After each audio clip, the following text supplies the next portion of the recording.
여러분 안녕하십니까, 진성호입니다.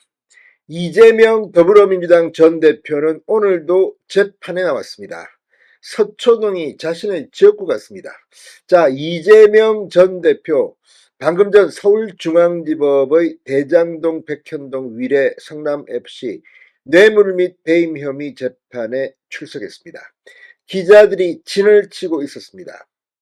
이재명에게 돌아간 질문들은 많았습니다. 그러나 이재명은 한마디도 하지 않고 얼굴이 굳은 채 법정으로 들어갔습니다.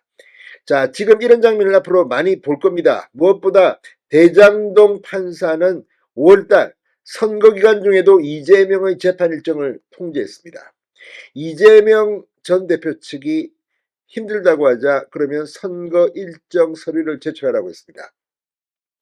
이런 가운데 지금 더불어민주당은 경선 룰을 이재명에게 유리하게 고침에 따라서 김두관 전 의원이 경선 참여를 거부하고 김동연 경기도지사도 경선은 참여하지만 이게 말이 되느냐고 맹비난을 하는 등 내분이 일기 시작했습니다.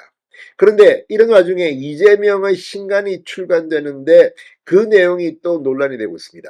지난 총선 이 친명만을 위한 파티였다. 비명계 공천 학살 논란에 대해서 입을 열었는데 역시 자기중심적입니다. 자, 그러나 현실은 그렇게 간단해 보이지 않습니다. 지금 한덕수 대통령 권한대행 국무총리의 출마설이 민주당을 긴장시키고 있긴 합니다만 여전히 여론조사는 이재명 독주체입니다. 이런 가운데 이재명에 대해서 드디어 국민의힘 유력 주자들이 반명 빅텐트를 이야기했습니다. 자, 지금 각종 여론조사에서 가장 높은 지지율을 달리고 있는 김문수 전 장관, 그리고 오랫동안 대선을 준비해온 홍준표 전 대구시장이 뜻밖의 발언을 했습니다. 반명 빅텐트를 거론하기 시작한 겁니다. 그만큼 보수 진영은 절박합니다. 진성호의 융단 폭격 시작합니다. 더불어민주당 이재명 전 대표를 융단 폭격합니다. 자, 이재명이 오늘 서울중앙지법 형사합의 33부 이진관 부장판사 심리로 열리는 대장동 재판에 출석했습니다. 기자들이 대선 출마 선언 후 첫 번째 재판인데 한 말씀 해달라. 아무런 답도 하지 않았습니다. 대선 일정 중에 재판에 어떻게 출석할 예정이냐? 이 질문도 답하지 않았습니다.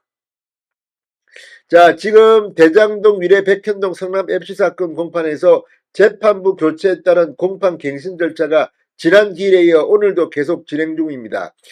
재판부는 대선 운동 기간 중에도 이 5월에 두 차례 공판을 진행하기로 지난 기일에서 결정했습니다. 자, 이재명 전 대표 재판을 5개나 받고 있습니다. 결정적으로 중요한 것은 대통령에 혹시 당선되더라도 이 재판이 계속되느냐, 헌법 84조 여부입니다. 이걸 하면 뭔가 답이 나올 것 같기도 합니다. 자, 이런 가운데 이재명의 신간에서 이 지난 총선 학살 공천, 이 마치 독재 정당 같은 이 학살 공천 논란에 대해서 신간에서 입을 열었습니다. 이재명은 국민의 기대와 눈높이에 맞는 혁신 공천으로 공천 혁명을 이뤄냈다고 주장했습니다. 비명계가 다수 탈락하면서 비명 행사 논란이 일었지만 국민 요구에 따른 변화와 개혁이라고 정리한 겁니다. 자, 지금 민주당의 대통령 후보 경선, 이거 어차피 뭐 이재명 대관식 같은 건데 지금 김경수는 참여를 하겠다고 했고 김동연도 참여를 합니다. 그럼에도 불구하고 오늘이 후보 마감이라는데 참 민주당 창피한 정당, 이재명 독재 정당으로 변질한 것 같습니다. 이제 이재명이 노골적으로 비명계를 조롱합니다. 비명계, 자, 쥐도 몰리면 고양이한테 대드는데 지금 뭐 하는지 모르겠습니다. 이런 가운데 김문수, 홍준표도 반명 빅텐트를 언급하기 시작했습니다. 이재명을 꺾기 위해서는 힘을 합쳐야 한다는 겁니다. 자, 김문수 전 고용노동부 장관 오늘 이재명을 이기기 위해 어떤 경우든 힘을 합쳐야 한다고 생각한다. 같은 당 홍준표 전 대구시장도 국민의힘 후보가 탄생하면 그 사람을 중심으로 개혁신당뿐 아니라 더불어민주당, 이재명 반세력도 같이 해야 이재명을 막을 수 있을 것이라고 말했습니다. 김문수 전 장관은 오늘 마포구 박정희 대통령 기념관을 방문해서 기자들과 만나 반 이재명 텐트, 빅텐트가 필요하다고 보느냐는 질문에 그렇게 해야 한다고 답했습니다. 모두 다 대선에 나와서 조금씩 다 나눠 먹으면 이재명 후보가 쉽게 당선되는 것이라고 강조했습니다. 그러면서 선거에 이기기 위해서는 다양한 방식이 필요하다. 과거에도 보면 노무현, 정몽준 또는 DJP 또 여러 가지가 필요할 수 있다고 설명했습니다.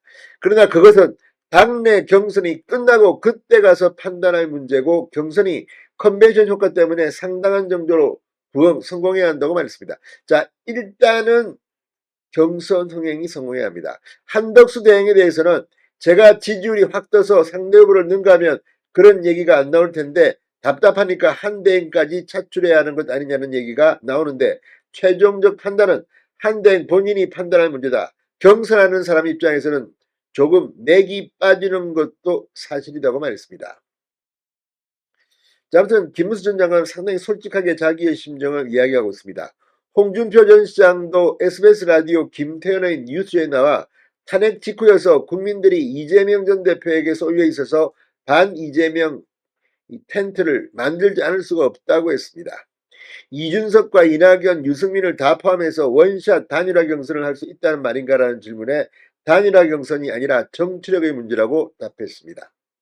한덕수 영입설에 대해서는 박근혜 전 대통령 탄핵 때 반기문 영입설로 난리를 쳤는데 반기문 영입설은 의미가 있었다. 지금 한덕수 영입설은 어처구니 없는 말들이라고 주장했습니다.